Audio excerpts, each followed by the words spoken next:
Hello and welcome to star education preparation. आज हम क्रिया पढ़ेंगे। इससे पहले हम सर्वनाम, विशेषण और संज्ञा पढ़ चुके हैं। तो आज का हमारा टॉपिक है क्रिया। तो क्रिया जानने से पहले हम जान लेते हैं क्रिया का जन्म कहाँ से हुआ है। क्रिया शब्द क्रि धातु से बना है जिसका अर्थ है करना। देखिए, क्रिया शब्द जो है वह क्रि धातु से बना है जिसका अर्थ करना होता है। परिभाषा: जिन शब्दों से किसी कार्य के होने, करने अथवा किसी स्थिति का ज्ञान हो उन्हें क्रिया कहते हैं। अब जिस कार्य का करने, होने तथा उसकी स्थिति का ज्ञान हो उन शब्दों को क्रिया कहते हैं। जैसे पढ़ना, कोई कुछ ना कुछ कोई पढ़ रहा है। लिखना, कोई कुछ ना कुछ तो लिख ही रहा है। हंसना, कोई हंस रहा है। रोना, कोई रो रहा है आदि। देखिए, अगर आप परिभाषा को ध्यान से पढ़ेंगे तो इसमें क्रिया की कुछ विशेषता देखिए। कार्य के होने, क्रिया में जब कार्य के होने का पता चलता है, कार्य के करने का पता चलता है तथा कार्य की स्थिति का ज्ञान हो, उसे हम उदाहरण के स्पष्ट करेंगे। देखिए, पानी बरस रहा है। यहाँ किसी कार्य के होने का पता चल रहा है क्योंकि यह कार्य किसी ने करा नहीं है, यह खुद ब खुद हो रहा है। वह पढ़ता है, यह कोई कार्य कर रहा है, कोई पढ़ रहा है, कुछ ना कुछ पढ़ रहा है। यहाँ कार्य हो रहा है, पढ़ना कार्य हो रहा है, इसलिए किसी कार्य का करना। मैं अध्यापक हूँ, तो इसमें स्थिति पता चल रही है, किसी पदार्थ की गतिविधि या स्थिति का ज्ञान हो। तो इसमें हूँ, हेल्पिंग वर्ब आपने पढ़ा है एग्जाम आर वाली इंग्लिश में, वैसे इसमें हूँ है। तो इसमें अध्यापक की स्थिति पता चल रही है, वह है क्या, वह विद्यार्थी है। तो इसमें विद्यार्थी की है इसमें मेन है, तो इसमें इससे पता चल रही है वह क्या है, उसकी स्थिति है विद्यार्थी। अब क्रिया के बारे में कुछ महत्वपूर्ण बातें। क्रिया विकारी शब्द है। देखिए, विकारी का अर्थ होता है परिवर्तन, जिन शब्दों में परिवर्तन हो सके, अर्थात वचन। अब देखिए, इस क्रिया शब्दों में कैसे परिवर्तन होता है। वचन से परिवर्तन होता है, कारक से परिवर्तन होता है, लिंग से परिवर्तन होता है और काल से भी परिवर्तन होता है। उसके रूप को अब हम स्पष्ट करेंगे। वह हंसता है। देखिए, यहाँ हंसता है किसी पुरुष के लिए प्रयोग किया गया है, इसलिए पुल्लिंग। अब इसको अगर हम महिला के लिए प्रयोग करें तो वह हंसती है, जिससे हंसती स्त्रीलिंग हो जाएगा। इसमें लिंग से परिवर्तन हो रहा है। वह हंस रहा है, यहाँ हंस रहा है एक वचन है, कोई एक आदमी हंस रहा है, लेकिन वह हंस रहे हैं, तो यहाँ पे बहुवचन हो जाएगा। देखिए, हंस वही है, बस यहाँ पे रहे हैं, इसलिए बहुवचन। और इसमें वचन के कारण परिवर्तन हो रहा है। वह हंसता था, वह हंसता था, पहले कभी हंस रहा होगा तो इसलिए भूतकाल, लेकिन वह हंसा, अभी हंसा होगा इसलिए वर्तमान काल। वह हंसेंगे, अभी किसी को पता लग गया कि वह हंसेंगे, इसलिए भविष्य काल। और इसमें काल के कारण परिवर्तन हो रहा है। आपको समझ आ ही गया होगा। देखिए, हमने पहली महत्वपूर्ण बात पढ़ी है जिसमें क्रिया विकारी है यह पता चलता है। अब हम पढ़ेंगे दूसरी महत्वपूर्ण बात, जिसमें हम क्रिया का मूल रूप यानी कि धातु देखेंगे। क्रिया के मूल रूप को धातु कहते हैं, यानी कि जो क्रिया का मूल रूप होता है उसे धातु कहते हैं। जैसे पढ़, लिख, हंस, चल। अब इन्हीं चीजों को हम कुछ उदाहरणों के माध्यम से स्पष्ट करेंगे। देखिए, क्रिया है लिखना। अब इसकी धातु है लिख, और लिखना की जननी है। इससे कई सारे और क्रिया उत्पन्न होती हैं। लिखती, लिखा, लिखेंगे आदि। क्रिया है पढ़ना, धातु निकली पढ़, और पढ़ से कई और क्रिया उत्पन्न होंगी, जैसे पढ़ता, पढ़, पढ़े, पढ़े थे आदि। लेकिन अब हमारे सामने सवाल आता है कि इनको पहचाने कैसे, मूल धातु हम इसमें से अलग कैसे करें। तो उसके लिए आप जो भी क्रिया हो उसमें बस आप तू लगा दीजिए। आपने तू लगा दिया, उसके बाद जो अंश प्रयोग हो वह आपका मूल धातु है। जैसे खेलना, तो खेलना एक क्रिया हो गई और उसमें हमने तू लगा दिया, तो तू खेल, तो खेल हमारा धातु हो गई। अब जैसे ऊपर के भाग से ही हम ले लेते हैं, तो इसमें क्रिया है लिखना और हमने अगर लगा दिया तू, तो तू लिख, और लिख धातु हो गई। जैसे पढ़ना, तो तू पढ़, तो पढ़ धातु हो गई। चलिए अब हम देखेंगे सहायक क्रिया। परिभाषा, विभिन्न क्रिया रूपों से मूल धातु को अलग कर देने से जो रूप बच जाता है उसे सहायक क्रिया कहते हैं। देखिए, जब क्रिया से उसके मूल धातु को अलग कर दिया तब जो रूप बचा उसे हम कहेंगे सहायक क्रिया। जैसे राम पढ़ रहा है, तो इसमें मूल धातु है पढ़, अलग करने पर रहा है बचा। देखिए यहाँ पढ़ है मूल धातु, मैंने अलग कर दिया तो बचा क्या, रहा है, तो रहा क्या हुआ, सहायक क्रिया। और जैसे कि अध्यापक पढ़ा रहा है, तो यहाँ पढ़ हो गया मूल धातु और रहा है जो बचा वह हो गया सहायक क्रिया। अब हम क्रिया के भेद पढ़ेंगे, यानी कि क्रिया के प्रकार पढ़ेंगे। क्रिया कितने प्रकार की होती है।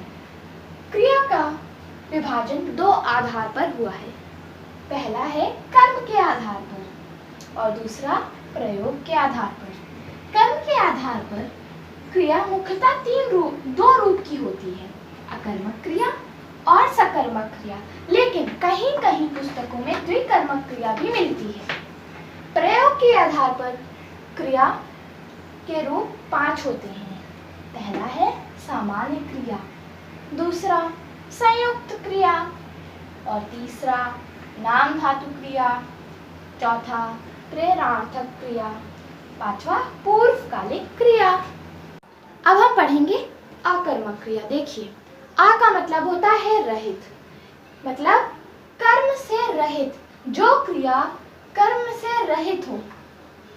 अब देखिए परिभाषा, जिस क्रिया के व्यापार का फल या प्रभाव केवल कर्ता पर पड़े और कर्म की कोई आवश्यकता ना पड़े उसे अकर्मक क्रिया कहते हैं। देखिए, जब क्रिया का प्रभाव सिर्फ कर्ता पर पड़े और उसमें कर्म की कोई जरूरत आवश्यकता ना पड़े तब वह आकर्मक क्रिया होगा। जैसे हिरन दौड़ता है, अब दौड़ने का कार्य किसी पर हो नहीं रहा है, वो सिंपली नेचुरल वे में हिरन दौड़ रहा है, इसलिए हिरन दौड़ता है।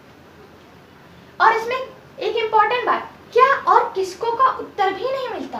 अकर्मक क्रिया में क्या और किसको का उत्तर नहीं मिलता है। जैसे हिरन क्या दौड़ रहा है, उत्तर नहीं मिला। हिरन किसको दौड़ रहा है, उत्तर नहीं मिला। पक्षी उड़ते हैं, उड़ने का कार्य किसी पर नहीं हो रहा है, नेचुरल वे में पक्षी उड़ रहे हैं, सिंपली दे आर फ्लाइंग, तो इसलिए उड़ते हैं अकर्मक क्रिया। और इसमें क्या और किसको का उत्तर भी नहीं मिल रहा। देखिए, पक्षी क्या उड़ते हैं, नहीं उत्तर है। पक्षी किसको उड़ते हैं, उत्तर नहीं है। वह हंसता है, नेचुरल वे में वो हंस रहा है और किसी के द्वारा किया जा रहा है, लेकिन किसी पे नहीं किया जा रहा है, वो नेचुरल वे में हंस रहा है, इसलिए हंसता आकर्मक क्रिया। और यहाँ क्या किसको का उत्तर नहीं है। पक्षी आकाश में उड़ते हैं, ज्यादातर आप लोग मिस्टेक करते हैं, यहाँ पे आप लोग लगा देते हैं सकर्मक क्रिया, लेकिन यह अकर्मक है क्योंकि उड़ने का काम किसी में नहीं हो रहा, आकाश में हो रहा है, पर नहीं हो रहा है। किसी पर जब काम ना हो तब वह अकर्मक क्रिया। और यहाँ क्या और किसको का उत्तर भी नहीं मिल रहा। पक्षी आकाश में उड़ते हैं, पक्षी क्या उड़ते हैं, नहीं मिला। पक्षी किसको उड़ते हैं, नहीं मिला। अब हम पढ़ेंगे सकर्मक क्रिया। सा का अर्थ होता है सहित, यानी कि जो क्रिया कर्म के सहित हो। अब देखेंगे परिभाषा, जिन क्रियाओं के साथ कर्म होता है तथा क्रियाओं के व्यापार का फल सीधे कर्म पे पड़ता है तो वे सकर्मक क्रियाएं होती हैं। यानी कि इन क्रियाओं में जो प्रभाव होता है वह सीधे कर्म पर पड़ता है। एक महत्वपूर्ण बात है यहाँ क्या और किसको का उत्तर मिलता भी है और उत्तर मिलने की अपेक्षा या संभावनाएं भी होती हैं। जैसे धोबी कपड़े धोता है, धोता क्रिया है, सकर्मक क्रिया है। अभी कैसे सकर्मक क्रिया है? क्या धोता है? कपड़े धोता है। और अगर ये कपड़े ना होता, लिखा होता धोबी धोता है, तो तब भी सकर्मक क्रिया होता। कैसे? धोबी क्या धोता है? सिंपली निकल रहा है कुछ ना कुछ तो धोता ही है। यहाँ उत्तर मिलने की अपेक्षा या संभावनाएं हैं, इसलिए सकर्मक क्रिया। वह पढ़ता है, तो वह पढ़ता है, सकर्मक क्रिया। कैसे? वह कुछ ना कुछ तो पढ़ता है। जैसे मैंने लगा दिया वह क्या पढ़ता है, तो कुछ ना कुछ पढ़ता है, मैगजीन पढ़ता है, कॉमिक पढ़ता है, किताब पढ़ता है। और इसमें जरूरी नहीं है कि क्या और किसको दोनों का उत्तर मिले। शायद यहाँ क्या का उत्तर मिले तो यहाँ किसको का उत्तर मिले, या यहाँ क्या का उत्तर मिले तो किसको का उत्तर मिले। अब हम पढ़ेंगे द्विकर्मक क्रिया। वो क्रिया जिसमें दो कर्म हो।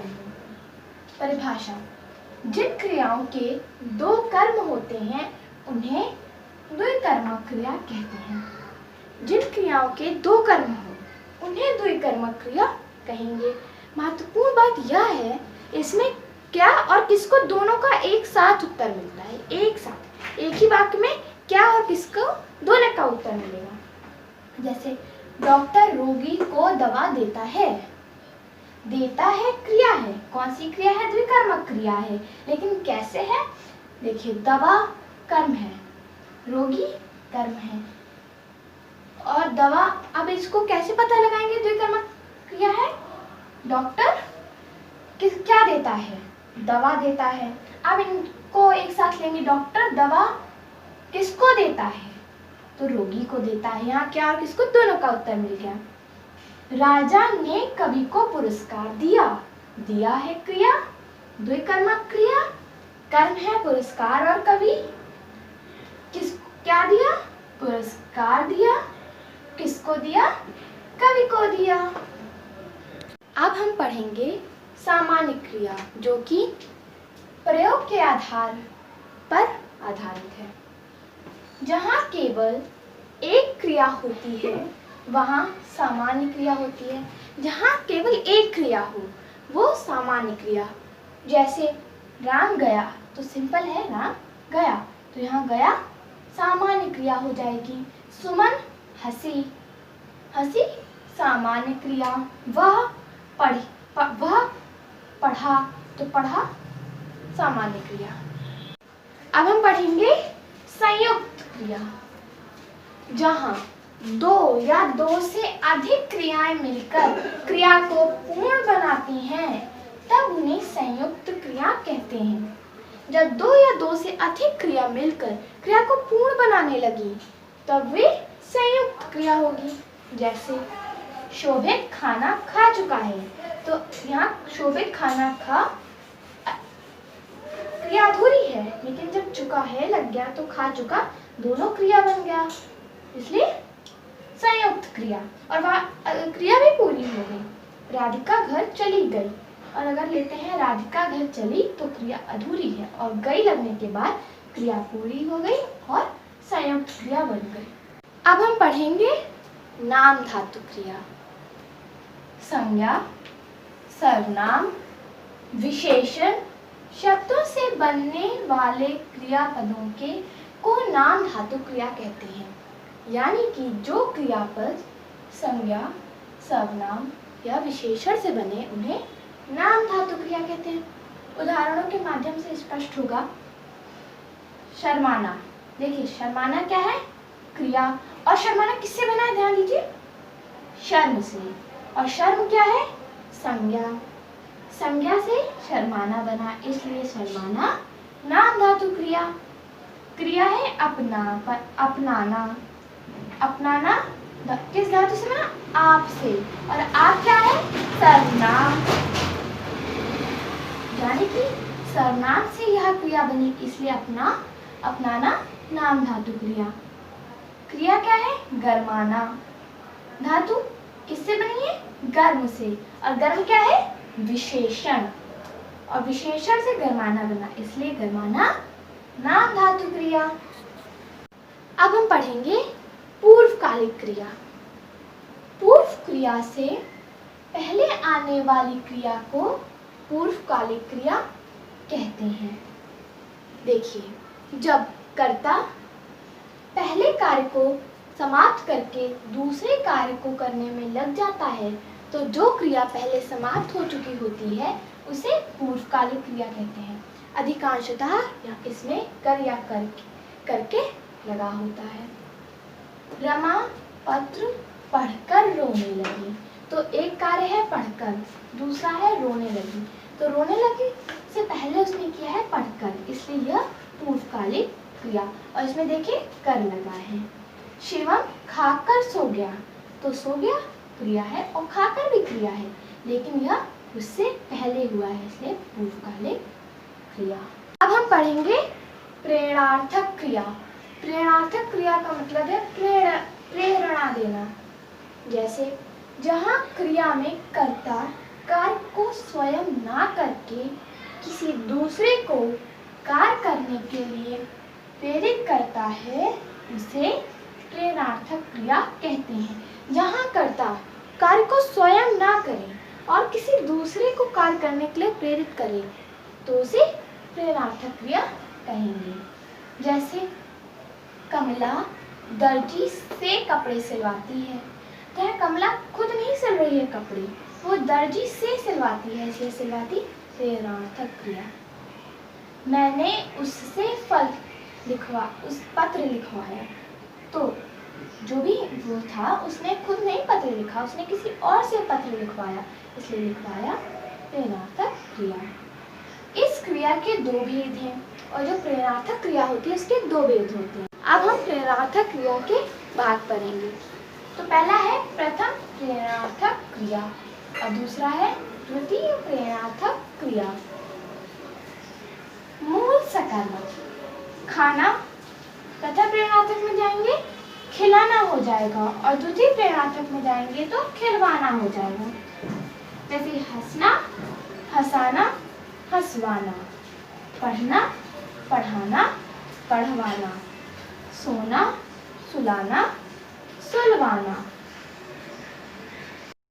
यहीं पर क्रिया समाप्त होती है। आशा करती हूँ आपको समझ आ ही गया होगा। धन्यवाद।